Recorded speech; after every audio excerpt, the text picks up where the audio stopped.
Hi hello and good morning friends. இன்றைக்கி நம்ம பார்க்க போகிற திருத்தலம் திருவண்ணாமலையில் அமைந்திருக்கும் சுயம்பு வடிவில் இருக்கும் முருகன் திருத்தலம் பற்றி தான் பார்க்க போகிறோம். 27 நட்சத்திரக்காரர்களும் வணங்கக்கூடிய ஒரே திருத்தலம் இந்த திருத்தலம். இந்த திருத்தலத்தை பற்றி பல்வேறு சிறப்புகளை இந்த காணொலியில் பார்க்கலாம். வீடியோவை ஸ்கிப் பண்ணாமல் பாருங்கள். இப்போ வாங்க வீடியோக்குள்ளே போகலாம். திருவண்ணாமலையில் இருந்து 34 கிலோமீட்டர் தொலைவிலும் வேலூரில் இருந்து 62 கிலோமீட்டர் தொலைவிலும் அமைந்துள்ளது இந்த வில்வாரணி முருகன் கோவில். பொதுவாக சுயம்பு அப்படின்னாலே அது பெரும்பாலும் சிவலிங்கமாகத்தான் இருக்கும். ஆனால் திருவண்ணாமலையில் அமைந்திருக்கும் இந்த தலம் சுயம்புவாக தோன்றிய முருகன் திருத்தலம். 27 நட்சத்திரங்களும் சிவ சர்ப்பமும் முருகப்பெருமானை வழிபடும் சிறப்பு இந்த கோவிலை தவிர உலகில் வேறு எங்குமே கிடையாது. மற்றும் ஒரு சிறப்பு, இந்த கோவிலின் கருவறையில் நாகாபரணத்துடன் முருகரும் சுயம்பு வடிவமான சிவபெருமானும் ஒரு சேர காட்சி தரும் சிறப்பு இங்கு மட்டும்தான் இருக்குது. இந்த கோவில் கிட்டத்தட்ட 1200 ஆண்டுகள் பழமையானது. இந்த கோவிலோட தல வரலாறு ரொம்பவே சுவாரஸ்யமாக இருக்குங்க. எப்படின்னு கேட்குறீங்களா? தொடர்ந்து வீடியோவை வாட்ச் பண்ணுங்கள்.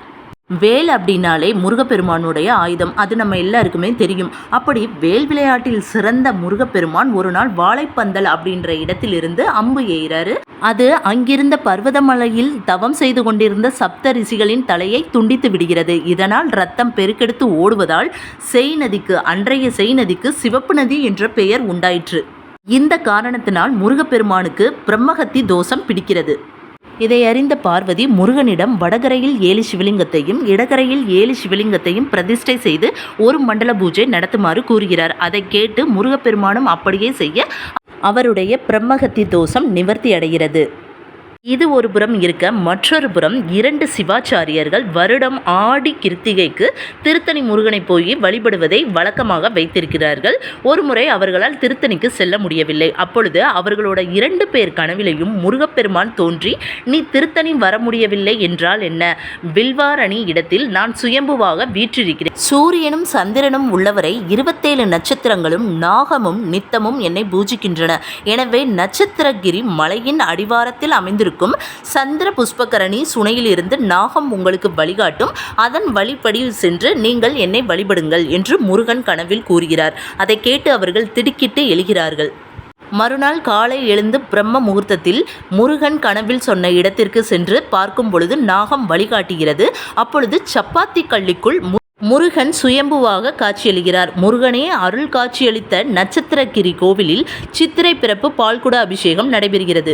அது மட்டுமல்லாமல் அன்றிலிருந்து இன்று வரை கிருத்திகை தோறும் நட்சத்திரகிரியை வலம் வருவதை பக்தர்கள் வழக்கமாக கொண்டிருக்கிறார்கள். பாலபிஷேகம் செய்து சிவந்த விருட்சி புஷ்பங்களால் அர்ச்சித்து மாதுளை கனி படைத்து வழிபடுவோரின் நட்சத்திர தோஷங்கள் யாவும் விலகும், நல்லது கிட்டும் என்பது மக்களின் பெரிய நம்பிக்கையாக இருக்கிறது. ஓகே ஃப்ரெண்ட்ஸ், நீங்களும் திருவண்ணாமலை போனீங்கன்னா நிச்சயமாக இந்த முருகனை தரிசிக்க மறந்துடாதீங்க. இந்த வீடியோ உங்களுக்கு பயனுள்ளதாக இருக்கும் அப்படின்னு நம்புகிறேன். வீடியோ பிடிச்சிருந்தா மறக்காமல் ஒரு லைக் பண்ணி கமெண்ட் பண்ணி சப்ஸ்கிரைப் பண்ணிக்கோங்க.